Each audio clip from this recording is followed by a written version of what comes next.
মওলাই করিম এই রোজার পেছনে আজীব এক উদ্দেশ্য আপনি উলামায়ে কেরামের মুখ থেকে আপনারা নিজেরা অত পড়েন কোরআনে পান। আল্লাহ বলেছেন, আমি ইয়া আইয়ুহাল্লাযীনা আমানু, বলেন কুতিবা আলাইকুমুস সিয়াম কামা কুতিবা আলাল লাযীনা মিন ক্বাবলিকুম। পুরা রোজার ফরজিয়তের কথা আমাদের এখানে তুলে ধরে আল্লাহ বলছেন কেন, উদ্দেশ্য কি? লাআল্লাকুম তাত্তাকুন। এই লাআল্লাকুম তাত্তাকুন এক আজীব বিষয়। কেন রোজা দিলেন? লাআল্লাকুম তাত্তাকুন জিনিসটা কি? এটাই আমাদের রমজানের হাকিকত। এটা আমরা আমাদের সন্তানদেরকে বুঝাইতে হবে, ঘরের মধ্যে এটা বাস্তবায়ন করতে হবে। আমাদের স্ত্রীদের সাথে মুরব্বিয়ানে কেরাম যারা আছেন, ওই যুগে আমাদের মারও আজীব ছিলেন। আমাদের মাদের অ্যারেঞ্জমেন্ট, পুরুষরা বাধ্য হতো রোজাকে রোজার মতো করে পালন করতে। ঘর দোয়া দুই পরিষ্কারের কাজ চলছে, তখন তো আলাদা একটা অ্যারেঞ্জমেন্ট ছিল। আমি আমার জমানার স্ত্রীদের কথা বলছি। আমরা কিন্তু ঘরের প্যাটার্ন পরিবর্তন করি নাই। চলছে তো চলছে, মার্কেটে যাচ্ছি আসতেছি, ইফতারের বাজার নিয়ে সারা দিন রাত আমরা টেনশনের মধ্যে থাকি। ইফতার শেষ, এরপর সেহরি নিয়ে শুরু হয়।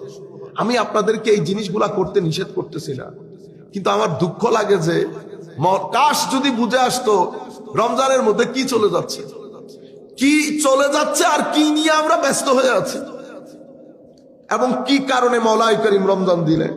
কাজে আমাদের এখান থেকে আমাকে এখন আজকে দূর দূরান্ত থেকে অনেক মা বোনেরা শুনছে, আমি আপনাদেরকে বলবো, ছেলে সন্তানদেরকে নিয়ে রোজার হাকিকত বোঝানোর জন্য ইফতারের বাজারের লিস্ট করার আগে তাহাজ্জুদ, তিলাওয়াতে কোরআন, তারাবি এবং রমজানের ইবাদতের লিস্ট সেটা আগে করেন। ইফতারের লিস্ট করা যাবে, ইফতারের লিস্ট হয়ে যাবে। এরপরে আপনি আপনার আশপাশ, আপনার অর্থনৈতিক সামর্থ্যের উপর ভিত্তি করে আপনার পাড়া প্রতিবেশী, গরিব আত্মীয় স্বজন, তাদেরকে কিভাবে সহযোগিতা করতে পারবেন, কত টাকা সহযোগিতা করতে পারবেন, সেটা ছেলেদেরকে নিয়ে লিস্ট করে, বাকি কাজ পরে করতে পারবেন। এই দুইটা যখন আপনি করবেন, আপনি করছেন, আমার আল্লাহ খুশি হয়ে যাবে।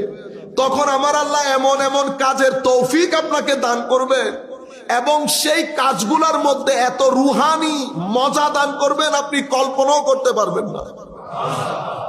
তখন আপনি বাইরের মানুষকে এসে বুঝাইতে পারবেন না, ভিতরে একটা তড়প থেকে যাবে। সম্মানিত উপস্থিতি, মওলাই করিম